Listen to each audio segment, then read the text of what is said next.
What is going on, YouTube? Back at you again. Week 3, Stardom Sit-'em edition. Yeah, buddy. It's that time again.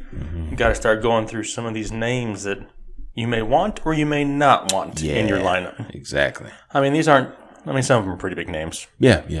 But we got to put them in there. I mean, we can't always just go bottom of the barrel because sometimes it's your studs that you may not want to play. Yeah. I mean, it's hard sometimes. Exactly. Especially if that guy, you picked early, and then you was like, whoa, wait a minute. Some names you can do it. Yeah. Some you can't. Yeah, some names are matchup proof. Right. Some names are not. Exactly. These are some of those names. Yes, indeed. So, pay attention. Get your ears on. We'll start off with quarterbacks. Yep. We'll start with quarterbacks that you want to start this week. Yes. Who you got, Mac? Well, my quarterback, he's one of those guys, like we just mentioned, that's kind of matchup proof. But in this particular situation, I think he won't have any issues, and that's Mr. Aaron Discount Double Check Rodgers. I see a lot of people going to be wondering about Rodgers this week. Yeah. If all his weapons are hurt. Right. Listen. Who's he going to throw it to? Hey, man. I'll drive up there and he can throw it to me. Is it the Geronimo Ellison show? Possibly. Who? That's another person we didn't mention on the last episode, man. But that's somebody you want to keep your eyes peeled. Yeah. Now, I'll preference this because, okay. Nobody ever heard of him until the last game. Well, he was targeted over 6 times. You know what I'm saying? And if Jordy happens to have that injury. And Cobb. Mm-hmm. So, okay, who else is he going to throw it to? Devontae's going to eat up a lot of targets, true enough. Ty, is as well. Bennett, I can see. If he can catch it this week. Exactly. He had a lot of drops, man. I didn't like that. But I think Rodgers will still target him. So, I mean, Geronimo Allison is the only other option out there right now. And he didn't look that bad. All right, so for all the people out there debating if they should start Aaron Rodgers over somebody they have on their bench or to stream, you're still sticking with Rodgers. I'm sticking with Rodgers, man. I think he is going to shred the Bengals. And it's possible. Like Swiss cheese. Swiss cheese can be shredded. I mean, I'm pretty sure you can shred any cheese. Yeah, but... I think Swiss is holy. Isn't that the holy cheese? It's got holes in it. Is that God's cheese? Yeah, something like that. All right. Before we get too far off topic here, my start of the week for quarterback, dude's been tearing it up all year, Mr. Derek Carr. Yeah. He's going against the Redskins. I mean, they got Josh Norman, got a decent secondary. Yep. But that offense did you see Marshawn dancing on the bench the other day? Man, he's just having fun. Yeah, the whole I like team it, they got that look about them where they're confident. Yeah. They know what they can do. Mm-hmm. They're firing on all cylinders. The running game looks good. The passing game looks good. Mm-hmm. I mean, Jared Cook is actually making appearances on stat sheets, which he hasn't done for decades. Yeah. Derek Carr looks like the real deal. Like, he's healthy. Mm-hmm. They just got that whole vibe to where they know that they're good. Yeah. Every week they're going to compete. Yeah. They know that they got a lot of firepower. Yeah. Derek Carr, definitely somebody. If you have another option on your roster, stick with Carr. Oh, yeah. Hop in that car and ride it all week long. All week, baby. All right, who are you down on this week? Mariota. Mariota had a pretty decent showing last week, but they're going to play Seattle. Seattle is tough, man, especially against quarterbacks. Yep. And the thing is, with Mariota, of course, they're going to try to run the ball. It's going to be Derrick Henry's show, because Murray, we don't know if he's going to play or how well he's going to play. Or he's like the Jordan Howard of this week. Yes. So it's a question mark. But those corners, man, it's just it's hard to pass on them guys. And I like Mariota, other than this week. I don't know. I just got a tough feeling. I think if you got a better option, I would stay away from that Seattle. This must be one of those things where people should really listen to this advice. Yeah. Because I have Mariota as mine also. Yes. And for the same reasons that you said also, but Corey Davis tweaked a hamstring. Mm-hmm. I mean, was supposed to be his number one wideout target. Yeah. So he lost a main producer in that offense. Right. Don't know for how long yet. The defense, yes, he's going to be under pressure a lot. Yeah. They're not going to be able to run all over the place. Yes, Carlos Hyde had a really decent game against Seattle. And Seattle hasn't looked, I want to say, overly dominant on defense. But it's coming. Yeah, that defense is gelling. It's going to start coming, and you don't want to be the guy that starts that guy. No. And have that defense go off that week. No. There's better options out there. Mariota's going to be great for the season. Yeah. But there's better options for week 3. Yeah. Than Mariota. Yes, indeed. Let's move into running backs. My start of the week for running back, Mr. Jay Ajayi. Yeah. Going against the Jets in New York. Jay Ajayi last week came into the week, and a lot of people were a little nervous because all of a sudden on Thursday, Friday, it popped up that he was questionable with a knee swelling. Well, he came out and was averaging like 8 yards a carry there in the first half. I mean, he was running hard. He had plenty of running lanes to run through. They're committed to it. I mean, he led the team in touches. I mean, he's going to get that amount of touches every game. Oh, yeah, absolutely. I mean, he's going to be a stud as long as he's healthy. Absolute 100% must start. I actually had somebody ask me this week on Twitter if I felt comfortable starting Jay Ajayi. Yeah. Oh, yeah. Yeah, every week.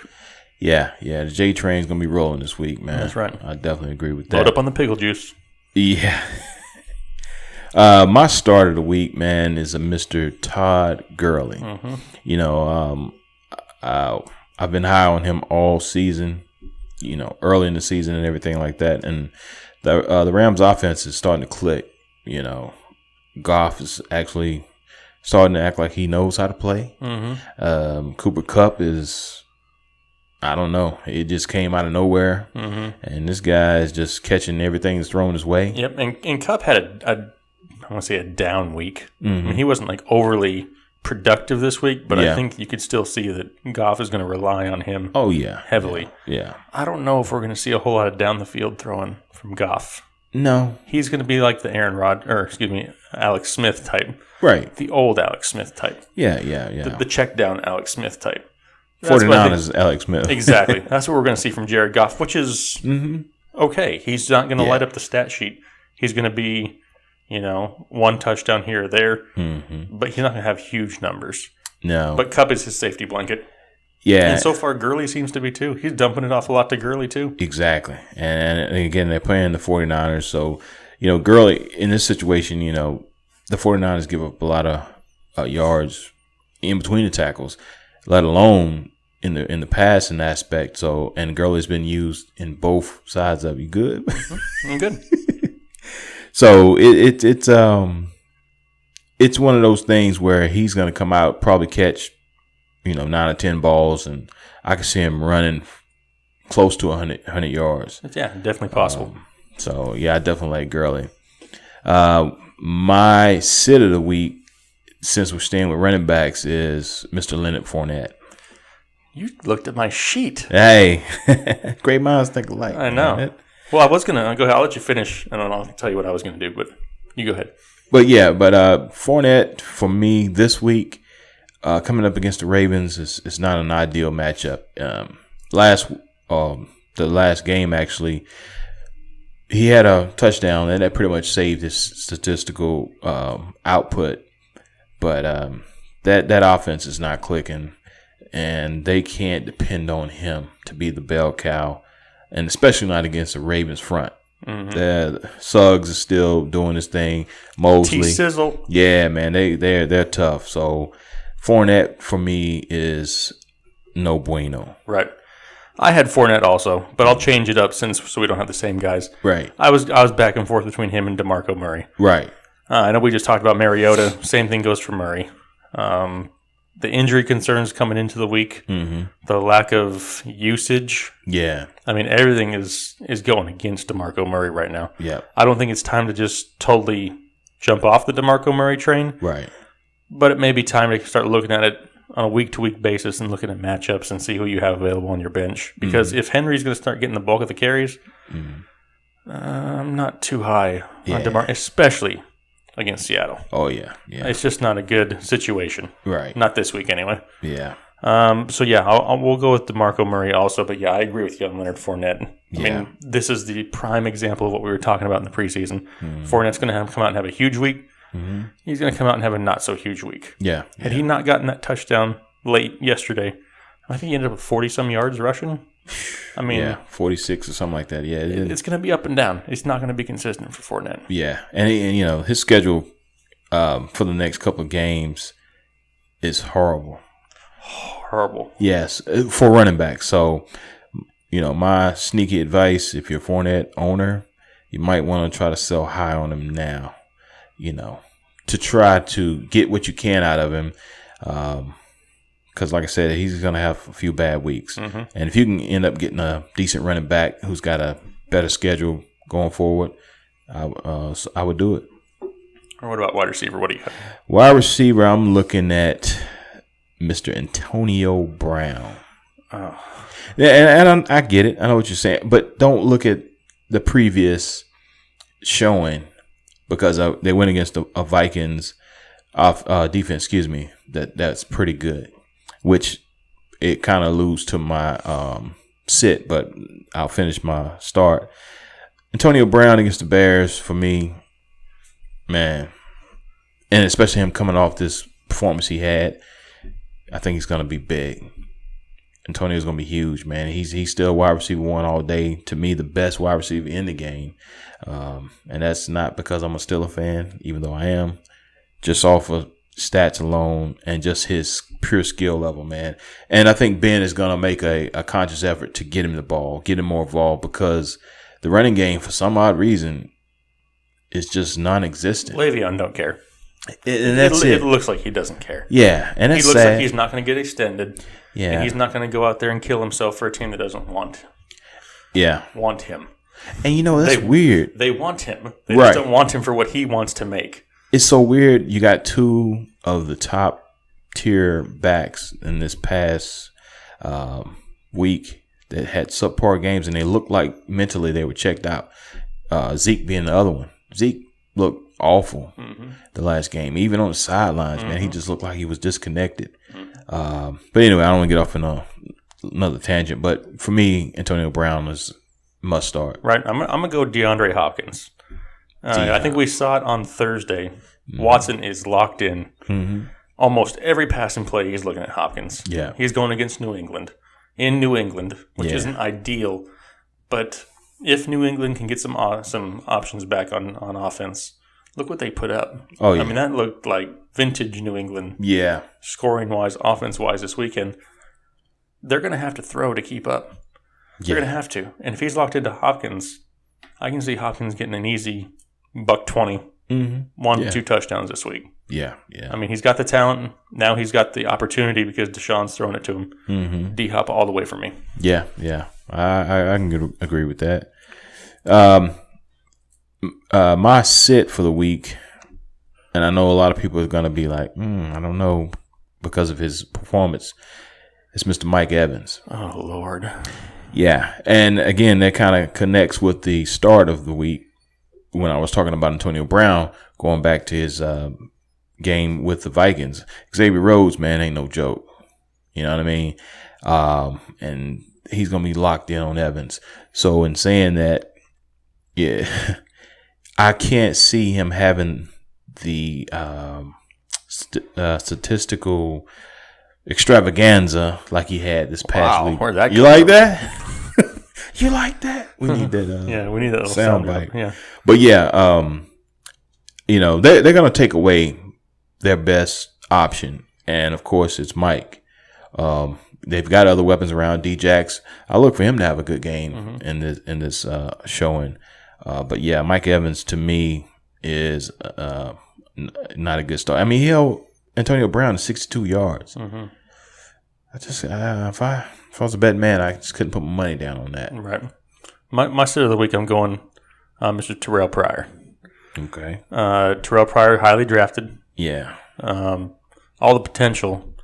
It just doesn't seem like he's there yet. Right. Him and Cousins just aren't meshing. Yeah. And until I can see that start to happen, there's probably better options out there. Yeah.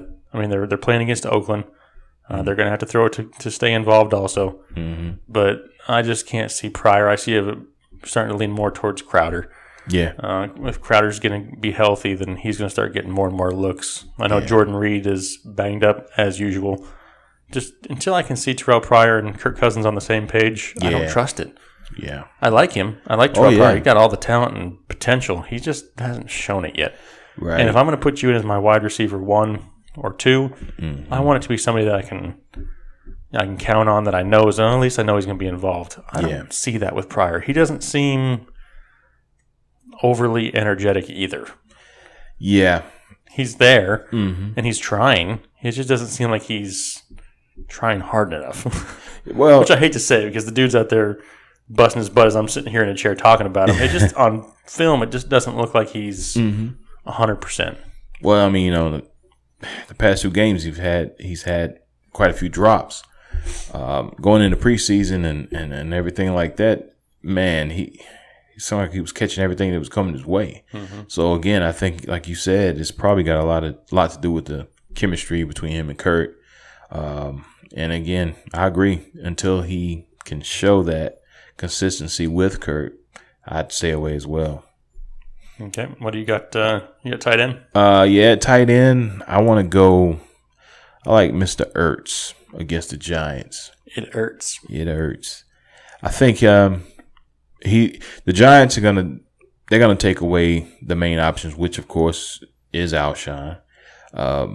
So it leaves Ertz, and being Wentz he likes Ertz a lot. I can see Ertz being heavily involved and used.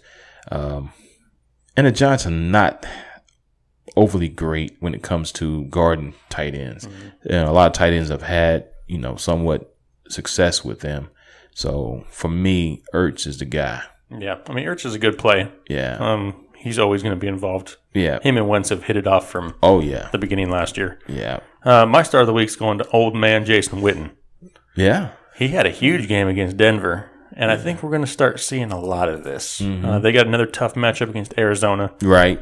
I'm not going to say that Dez isn't going to produce, but Dez is going to have to work harder for it against Patrick Peterson. Yeah. So Jason Witten quietly just hangs out in the middle. Yeah. Gets himself his 8 to 10 catches for 70 to 90, 100 yards. Yep. And he just hangs out, and nobody guards him. Yeah. I mean, he is a solid play from this week. I'm going to say going forward.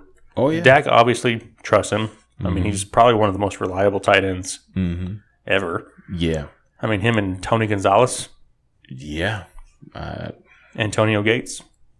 Just reliable people. Yeah. You know what I mean? He's the check down king there for Dak. Right. And Dak's going to need that every once in a while. Yeah. And Witten's always going to be there. Yeah.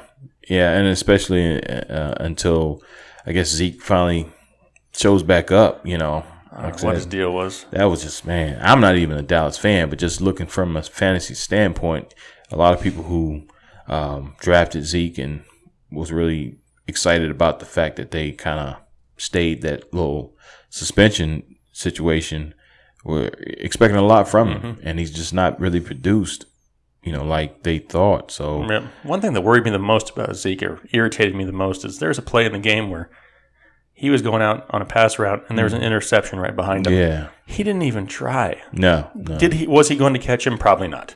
Yeah, I get it. He was probably not going to catch the guy. Yeah, but he just stood there with his hands on his hips and didn't even try. Yeah, if that's my teammate, and you don't even make an attempt to go after a tackle, I mean, that's their running back.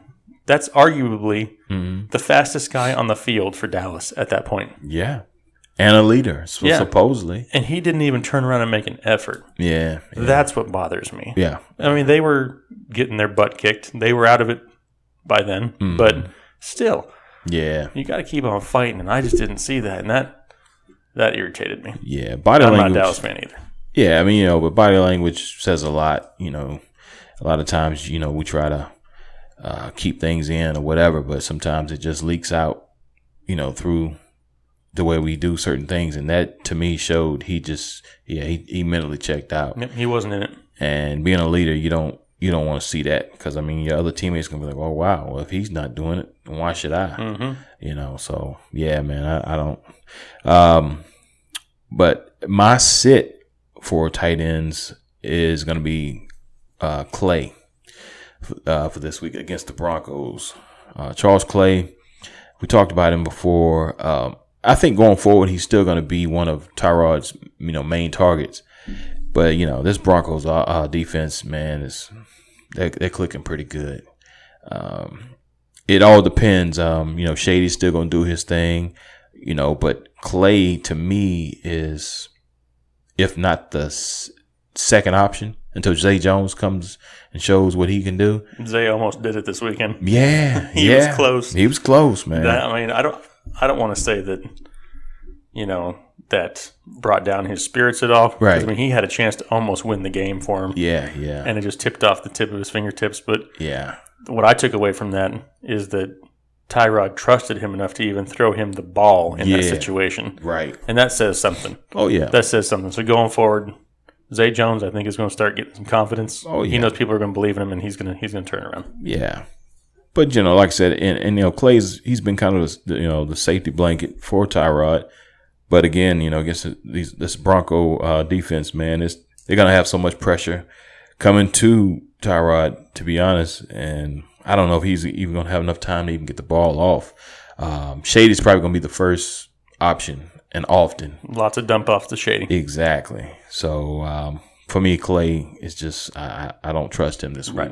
Right. No, makes sense. We're not going to cover kickers. No. Only thing I am going to mention is I actually had a lot of requests for defenses last week. Yeah. Everybody keep an eye on Tampa's defense. Yeah. They got Minnesota this week. If Bradford doesn't play, oh man, if you need a defense, pick up Tampa. Yep. Heck, as far as I'm concerned, what I was thinking also is Tampa and Miami. Mm-hmm. If you play in an IDP league or you do have defense special teams on your rosters, look at Tampa. Look at some of their players because they don't have bye weeks the rest of the year. Right. So you don't have to worry about dropping somebody or picking them up later. So just pay attention to it. Just thought I'd throw that little tidbit out there. But no, those are the start sits for the week. If you guys got any questions, feel free to comment below. Hit us up on Twitter. We'll make sure we help you out with all your lineup advice now and through Sunday for next week. So hit us up. Follow us on Twitter. Find us on Facebook. Here's our website. We look forward to hearing from you guys. Talk to you later. All right. Peace. Bye.